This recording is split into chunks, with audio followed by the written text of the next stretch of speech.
Hello बच्चों, स्वागत है आप सभी का आपके इस यूट्यूब चैनल में। तो आज की इस क्लास में करेंगे कक्षा 7 झारखंड बोर्ड मैथ का प्रश्नावली 19.1 का क्वेश्चन नंबर 9। ठीक है, तो इससे पहले हमने बाकी के क्वेश्चंस भी कराए हैं 2 पार्ट्स में। अगर आपने उसे नहीं देखा है तो डिस्क्रिप्शन में आपको उसकी लिंक मिल जाएगी। तो चलिए बच्चों शुरू करते हैं।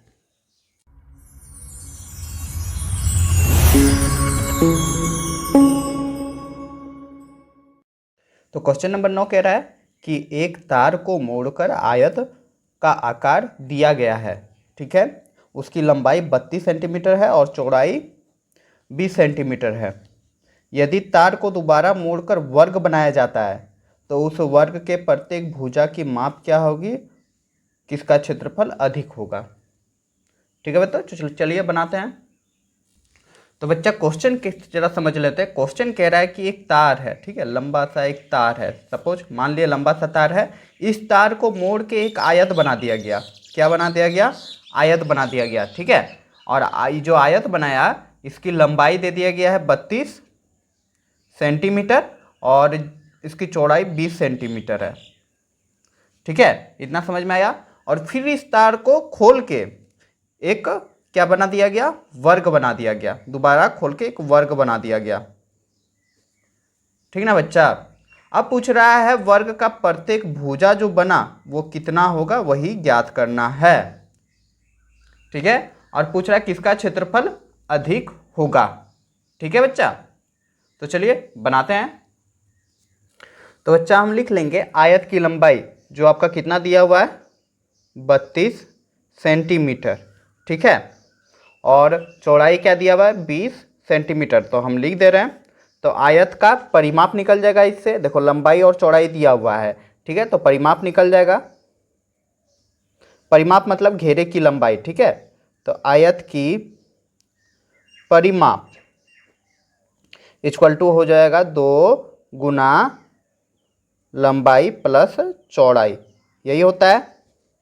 ठीक है, तो अब हम इससे परिमाप निकालेंगे। 2 गुना लंबाई कितना है जी, 32 सेंटीमीटर और चौड़ाई कितना है, 20 सेंटीमीटर। ठीक है, तो अब क्या हो जा रहा है, 2 गुना 32 और 20 को जब हम लोग जोड़ेंगे तो हो जाएगा कितना, 2 5 52 सेंटीमीटर। ठीक है, अभी दोनों को आपस में गुना कर देना है तो हो जाएगा 4 5 दूनी 10 सेंटीमीटर। तो आयत का परिमाप यही आ गया, कितना आया, 104 सेंटीमीटर। अब देखो इसी तार को ना मोड़ के, इसी तार को मोड़ के बनाया गया आयत, और इसको जब खोल दिए तो यहाँ से यहाँ तक का लंबाई आ गया 104 मीटर। अब फिर उसी तार को एक वर्ग बनाएंगे तो अब हम लोग क्या कह सकते हैं कि आयत का परिमाप इक्वल टू वर्ग का परिमाप इक्वल टू आयत का परिमाप हो जाएगा। दोबारा मोड़ कर बनाया जा रहा है ना, तो लिख देंगे हम, तो लिख देंगे बच्चा कि वर्ग का परिमाप जो होगा आयत का परिमाप होगा। क्यों होगा? क्योंकि उसी तार को मोड़ के बनाया जा रहा है। ठीक ना, मतलब जो दूरी का है परिमाप का तार है, उसी तार को फिर मोड़ के वर्ग बनाया गया और उसी को मोड़ के आयत बनाया गया। इसलिए वर्ग का परिमाप क्या होता है, हम लोग को पता है कि 4 गुना भुजा, 4 गुना भुजा होता है। तो 4 गुना भुजा किसके बराबर हो गया, 104 के बराबर हो गया। ठीक है, 104 सेंटीमीटर के बराबर हो गया। तो इसके थ्रू मेरा भुजा निकल जाएगा। तो भुजा बराबर क्या हो जाएगा, भुजा बराबर हो जाएगा 104 सेंटीमीटर है, गुना में है 4, इधर जाएगा तो 4 भाग में हो जाएगा। ठीक है, जब इसको हम लोग भाग देंगे, काटेंगे, तो भुजा आपका निकल के आ जाएगा 4 एका 4, 4 दूनी 8, 4 पंचे 20, 4 छक 24, मतलब 26 सेंटीमीटर। ठीक ना, तो वर्ग का भुजा कितना आ गया, 26 सेंटीमीटर। एगो आंसर हो गया। ठीक ना, एक का आंसर हो गया। दूसरा क्वेश्चन कह रहा है कि किसका क्षेत्रफल अधिक है, तो हम निकाल लेंगे। अब हम लोग निकाल लेंगे, तो पहले निकाल लेते हैं आयत का क्षेत्रफल। आयत का क्षेत्रफल इक्वल टू होता है लंबाई गुना चौड़ाई, यही होता है। आयत का कितना दिया हुआ है, 32 सेंटीमीटर लंबाई और 20 सेंटीमीटर चौड़ाई। तो दोनों को जब आपस में गुणा कर देंगे तो 4 6 सेंटीमीटर स्क्वायर। देखो सेंटीमीटर सेंटीमीटर गुना हो गया, और 20 को जब गुना किया 32 से तो 640 हो गया। कैसे? देखो 2 दूनी 4, 3 दूनी 6 और एगो जीरो एक्स्ट्रा है, जीरो बैठा दिया। ठीक है, तो कितना आया आयत का क्षेत्रफल 640। अब हम लोग निकाल लेंगे वर्ग का क्षेत्रफल। तो वर्ग का क्षेत्रफल होता है आपका भुजा गुना भुजा, भुजा गुना भुजा। तो भुजा कितना था जी आपका, अब क्या निकला था वर्ग का क्षेत्रफल 26। तो 26 सेंटीमीटर गुना 26 सेंटीमीटर, तो आपका आ जाएगा 676 676 सेंटीमीटर स्क्वायर जब गुना करेंगे। तो अब बताइए किसका क्षेत्रफल अधिक है, ठीक ना, यही ज्ञात करने बोला है किसका क्षेत्रफल अधिक है। तो हम देख रहे हैं आयत का क्षेत्रफल आया 640 और वर्ग का क्षेत्रफल आया 676 सेंटीमीटर। तो लिख देंगे अतः वर्ग का क्षेत्रफल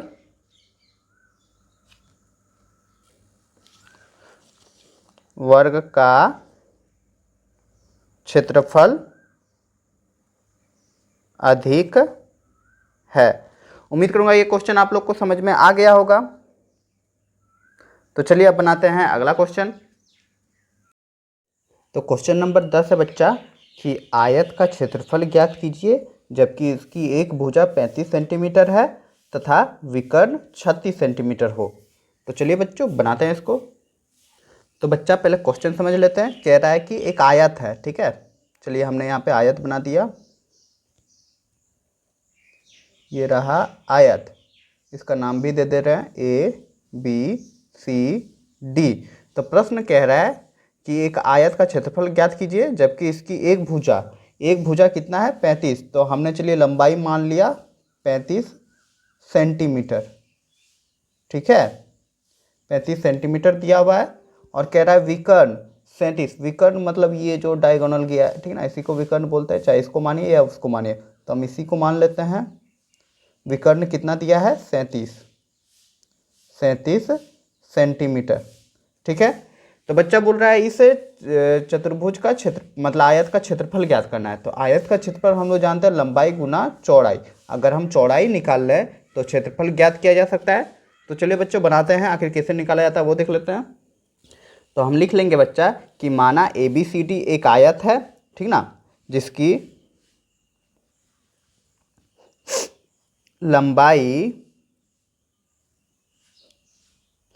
लंबाई कितना है 35 सेंटीमीटर, ठीक है, और विकर्ण 37 सेंटीमीटर है, ठीक है, इतना हम लिख लेंगे।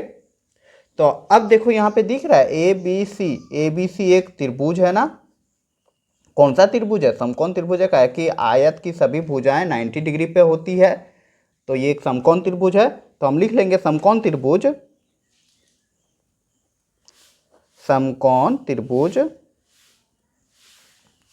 ABC में।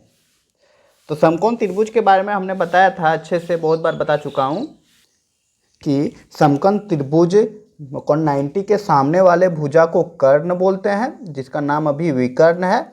तो विकर्ण जो होता है, विकर्ण सबसे लंबी भुजा होती है और विकर्ण स्क्वायर बराबर होता है आधार स्क्वायर प्लस बेस स्क्वायर, मतलब दोनों भुजाओं का स्क्वायर होता है। तो हम लिख सकते हैं कि AC स्क्वायर इक्वल टू हो जाएगा AB square plus BC square, ठीक है बच्चा। तो अब हम यहाँ से निकाल लेंगे। तो देखो AC स्क्वायर क्या है 37 पे स्क्वायर हो जाएगा, ठीक है, इक्वल टू हो जाएगा 35 स्क्वायर और हमको BC चाहिए, ठीक है। तो 36 स्क्वायर का वैल्यू होता है, 37 स्क्वायर है, हो जाएगा 1369 और 35 स्क्वायर का वैल्यू होता है 1225 और प्लस हम लिख देंगे BC स्क्वायर, ठीक है। तो अब क्या हो जाएगा बच्चा, ऑपोजिट कर सकते हैं ना।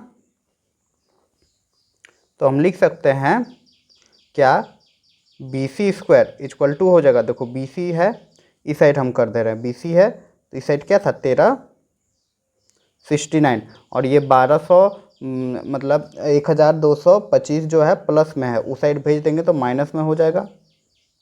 एक ही स्टेप हम यहाँ पे हटा दिए, ठीक ना, बार बार लिखने का जरूरत नहीं। आई होप समझ में आ गई होगी क्या किया हमने, ठीक है। ये जो 1200 है हम उसको उस साइड भेज दे रहे हैं, तो माइनस इधर प्लस में है, उस साइड जाएगा तो माइनस में हो जाएगा, वही चीज़ है, ठीक ना। बराबर के इधर उधर लिख सकते हैं ना, ये बराबर को इधर लिख दिया और इस संख्या को उधर लिख दिए पहले, उसके बाद इसको हम इस साइड भेज दिए, तो इस साइड आ गया, ठीक है। अब माइनस करना है तो माइनस कर देते हैं। तो बच्चा अब क्या हो जाएगा, BC² बराबर हो जाएगा, इसको जब माइनस करेंगे तो 144, ठीक है। लेकिन हमको BC थोड़े ना चाहिए, हमको चाहिए सिर्फ BC चाहिए, BC² नहीं चाहिए। तो क्या हो जाएगा 144, ठीक है। अब इसका हम जब रूट निकालेंगे तो क्या हो जाएगा, BC बराबर हो जाएगा तब 12 गुना 12, ठीक ना, 12 गुना 12 144 होता है, तो BC बराबर हो जाएगा 12 सेंटीमीटर। BC कितना निकल गया जी, 12 सेंटीमीटर। आई होप समझ में आ गई होगी कैसे निकालें, ठीक है। जब 12 सेंटीमीटर निकल गया और लंबाई कितना दिया हुआ है, ये आ गया 12 सेंटीमीटर और लंबाई 35 सेंटीमीटर, इसलिए आयत का क्षेत्रफल निकल जाएगा। तो चलिए हम निकाल लेते हैं। इसीलिए आयत का क्षेत्रफल हो जाएगा क्या, लंबाई गुना चौड़ाई, ठीक है। तो लंबाई है आपका 35 सेंटीमीटर जो दिया हुआ है, और चौड़ाई अभी निकाला हमने 12 सेंटीमीटर। जब दोनों को आपस में गुना करेंगे तो आपका आंसर आ जाएगा 12 पंचे 60 के 0, हाथ में रहा 6, 24 बटे 36, 36 और 6 हो जाएगा 42, मतलब 420 सेंटीमीटर स्क्वायर, और यही हो जाएगा आंसर। आई होप ये क्वेश्चन समझ में आ गई होगी। तो चलिए अब देख लेते हैं अगला क्वेश्चन। तो क्वेश्चन नंबर 11 बहुत ही प्यारा सा क्वेश्चन है, इंपॉर्टेंट क्वेश्चन भी है। तो देखो कह रहा है कि 1000 इकाई दाई सैकड़ा हजार दशक, ठीक है, 16,900 मीटर स्क्वायर क्षेत्रफल वाले वर्ग का विकर्ण ज्ञात कीजिए। बहुत सिंपल सा छोटा सा क्वेश्चन है, पर बहुत बेहतरीन क्वेश्चन है, इंपॉर्टेंट क्वेश्चन है। तो चलिए बनाते हैं इसको, इंपॉर्टेंट क्वेश्चन में से एक है, ठीक है। तो देखो कह रहा है कि 16,900 मीटर स्क्वायर क्षेत्रफल वाले वर्ग का विकर्ण ज्ञात करना है। सपोज एक वर्ग है, वर्ग मतलब जिसकी चारों भुजा आपस में क्या है, बराबर है, ठीक है। और ये वाला भाग दे दिया गया है 16,900, ठीक ना, मीटर स्क्वायर है। तो कह रहा है वर्ग का विकर्ण ज्ञात करना है। वर्ग का विकर्ण, विकर्ण मतलब जो बीचों बीच रेखा गया है, समझ में आ रहा है, इसी को बोलते हैं विकर्ण। चाहे ये विकर्ण ज्ञात करो या ये विकर्ण ज्ञात करो, दोनों का मान सेम होता है वर्ग का विकर्ण में। तो अब आता है बारी, हम निकालेंगे कैसे। तो देखो वर्ग का विकर्ण निकालने के लिए हमको वर्ग का एक भुजा अगर यदि ज्ञात हो जाएगा, ये भुजा ये भुजा ये भुजा सब बराबर है, ये दोनों भुजा जब ज्ञात हो जाएगा तो उससे ये कर्ण निकल जाएगा, ठीक है। तो बच्चा हम लोग यहाँ पे लिख क्या सकते हैं, जो दिया गया है, ठीक है। तो लिख देंगे हल में कि वर्ग का क्षेत्रफल, यही ना दिया है बच्चा, वर्ग का क्षेत्रफल कितना दिया है 16900 मीटर स्क्वायर, ठीक है, यही दिया हुआ है। तो अब हम इसको क्या कर सकते हैं, वर्ग का हमको क्षेत्रफल पता है, क्या होता है कि भुजा स्क्वायर इक्वल टू होता है 16900 मीटर स्क्वायर, ठीक ना। लेकिन हमको भुजा स्क्वायर नहीं चाहिए, हमको भुजा चाहिए, ठीक ना। क्या चाहिए, भुजा चाहिए। तो हम भुजा जब निकाल लेंगे तो स्क्वायर हट जाएगा इससे, और इससे स्क्वायर हटेगा तो इसमें अंडर रूट चढ़ जाएगा, ठीक है। तो भुजा बराबर क्या हो जाएगा वैल्यू, इसका मान निकाल लीजिए। दो तरीके से मान निकाल सकते हैं, भाज्य गुणनखंड विधि से या फिर भाग विधि से। तो चलिए इस बार हम भाग विधि से बता रहे हैं, ठीक है। तो बच्चा यही है, तो भाग विधि जब भी निकालते हैं तो ये तो डायरेक्ट देख के आ रहा है। देखो 169 होता है 13 गुना 13 का, ठीक है, डायरेक्ट निकल जाएगा। फिर भी हम बता रहे हैं, चलो भाग विधि से हमेशा हमको वर्ग निकालना रहता है, तो दो गो हम जोड़ा बना लेंगे। यहाँ पे एक है तो क्या चलेगा, यहाँ पे एक है ना, तो एक एक का एक हो गया, माइनस करेंगे यहाँ लड्डू हो गया, ऊपर से उतरेगा एक संख्या नहीं, क्योंकि हम वर्ग निकाल रहे हैं तो दो संख्या उतरेगा, तो दो उतर जाएगा। अब जहाँ जो एक लिए हैं एक एक को हम जोड़ देंगे तो दो हो जाएगा। अब ऐसा संख्या से गुना करना है कि ये आ जाए या इससे छोटा आ जाए, तो हम 3 से गुना करेंगे तो 3 बार में चलेगा। देखो 3 से गुना करेंगे मतलब 3 से ही गुना कर देना है, 3 तिया 9 हो जाएगा, 3 दूनी 6 आ जाएगा, ठीक है, कट गया, 13 बार में कट गया ना बच्चा, कट गया। अब ऊपर से उतरा क्या, 2 गो जीरो, हमेशा जोड़ा में उतरता है, जब जो उतरा नहीं चला तो 1 गो जीरो बैठा देंगे। तो कितना वैल्यू आ गया, 130 आ गया। तो हम भुजा लिख देंगे ना 130, यहाँ मीटर स्क्वायर था तो मीटर हो जाएगा। आई होप समझ में आ गया होगा। तो वर्ग का भुजा मेरा निकल गया, ठीक है। अब हमको विकर्ण निकालना है। तो विकर्ण के बारे में बच्चों हमने नहीं बताया है कैसे क्या होता है, तो पहले बेसिक जान लेते हैं। तो बच्चा समझने की कोशिश कीजिएगा, ठीक है। ये वर्ग है, एकदम फटाक से बना रहा है, ये विकर्ण है। अगर इसका मान ए है, ए है, ए है, ए है, तो विकर्ण बराबर क्या हो जाएगा जानते हो। विकर्ण मतलब देखो ये 90 डिग्री है, इसके सामने वाला भुजा को कर्ण बोलते हैं ना, त्रिभुज यदि रहा तो कर्ण बोलते हैं। तो विकर्ण बराबर क्या हो जाएगा, पाइथागोरस प्रमेय से, पाइथागोरस प्रमेय से, ठीक ना। क्या हो जाएगा, कर्ण स्क्वायर बराबर हो जाएगा, कर्ण स्क्वायर बराबर हो जाता है लंब स्क्वायर प्लस आधार स्क्वायर, यही होता है ना। तो देखो कर्ण इस बार क्या है, कर्ण इस बार यही है, विकर्ण है, ठीक ना। तो विकर्ण क्या हो जाएगा, विकर्ण स्क्वायर बराबर हो जाएगा लंब क्या है, लंब ये सीधा जो है लंब है, तो ए स्क्वायर, और आधार क्या है नीचे वाला, तो प्लस ए स्क्वायर। तो क्या हो जाएगा विकर्ण बराबर, तो विकर्ण बराबर विकर्ण स्क्वायर बराबर हो जाएगा ए स्क्वायर 2 ए स्क्वायर। तो हमको जब विकर्ण निकालना रहेगा तो क्या हो जा रहा है, 2 ए स्क्वायर पे अंडर रूट चढ़ जाएगा, ठीक ना। तो देखो ए पे स्क्वायर है लेकिन 2 पे नहीं है, इसलिए √2 गुना ए हो जाएगा। ए मतलब भुजा, समझ में आ रहा है। तो हम लिख देंगे यहाँ पे, अब समझ में आ गया होगा, तो हम लिख देंगे विकर्ण बराबर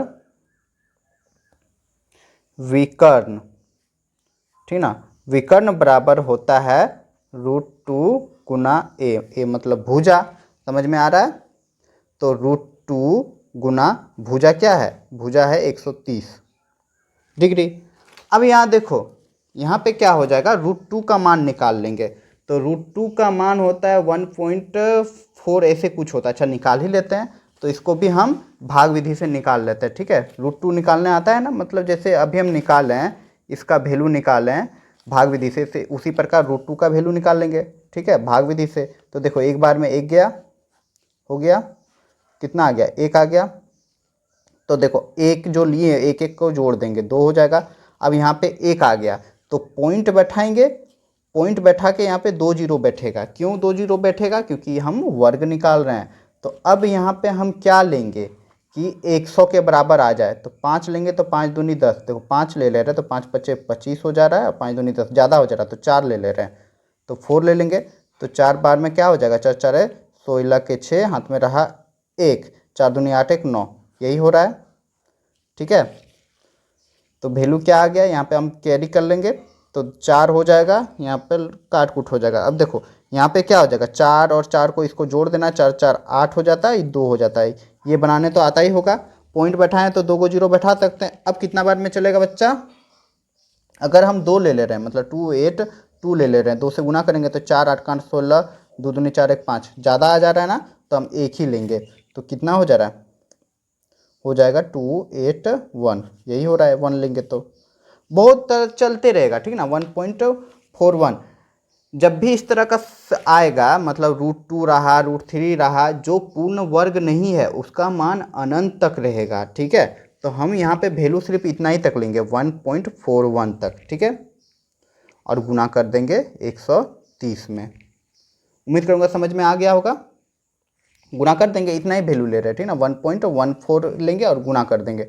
तो ये दोनों को आपस में गुना कर दो, 1.41, तो कितना हो जा रहा है, 0 3 1, काट कूट 0 चक्का 4 चन्ने तब 12, हाथ में रहा 1, ठीक है, 4 1 5, फिर काट कूट 0 3 1, यही आ रहा है। तो 0 3 3 5 3 8 1, 2 संख्या के बाद पॉइंट पड़ गया, तो कितना वैल्यू आ गया, 183.3, ठीक ना। इस क्या हो जाएगा, मीटर, लेकिन ये यहाँ पे लिख देना लगभग, ठीक ना। तो उम्मीद करूँगा कि सारे क्वेश्चन आप लोग को अच्छे से समझ में आया होगा। ये बहुत बेहतरीन सा क्वेश्चन था, थोड़ा इसमें कैलकुलेटिव ज़्यादा करना था। तो अगर मेरा पढ़ाने का तरीका अच्छा लगा और कुछ सीखे इस वीडियो से, तो ज़्यादा से ज़्यादा लाइक करें, अपने दोस्तों को भी शेयर करें, और आप हमें सपोर्ट कर सकते हैं इस चैनल को सब्सक्राइब करके, और क्लास 7 के इसी तरह के बाकी के सब्जेक्ट के वीडियो पाने के लिए चैनल पे बने रहें। तो चलिए मिलते हैं अगले वीडियो पे।